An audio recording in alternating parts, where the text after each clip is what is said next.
শ্মশানঘাট। নামটা শুনলেই মনের ভেতর এক অজানা আতঙ্ক দানা বাঁধে। আমরা জানি না মৃত্যুর ওপারে কি আছে, কিন্তু যারা রাতের শ্মশানে অশরীরের মুখোমুখি হয়েছে তারা জানে সেই ভয় কতটা বাস্তব। আজ শোনাব বীরভূমের এক শ্মশানে ঘটে যাওয়া এক হাড়হিম করা সত্য ঘটনা। রাত তখন প্রায় 10:30। বীরভূমের এক নদীর ধারের জনমানবহীন শ্মশান।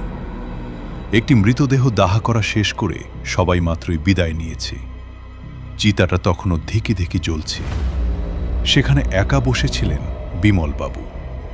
তিনি নির্জনতা পছন্দ করতেন, তাই একটু নিরিবিলিতে বসেছিলেন। কিন্তু তিনি জানতেন না সেই নিস্তব্ধতার আড়ালে কেউ একজন তার দিকে তাকিয়ে আছে। হঠাৎ আগুনের ওপাশে বিমলবাবু এক বৃদ্ধকে দেখতে পেলেন।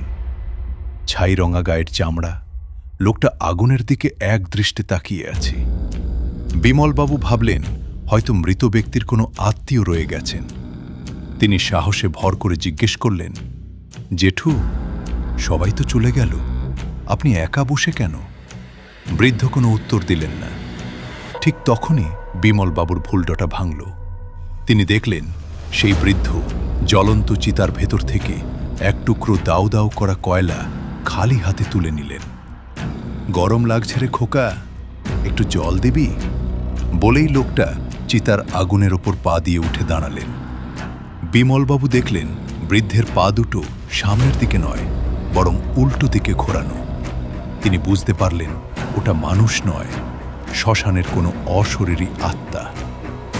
বিমলবাবু কোনো মতে প্রাণ হাতে নিয়ে পাশের মন্দিরের দিকে দৌড়ে বাঁচেন। পরদিন সকালে সেই চিতার পাশে মানুষের পায়ের ছাপ নয়, বরং অতিকায় কোনো পাখির নখের দাগ পাওয়া গিয়েছিল।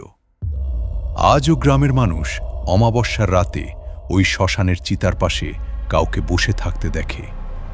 আপনি কি বিশ্বাস করেন, নাকি ভাবছেন এটাও শুধুই কল্পনা?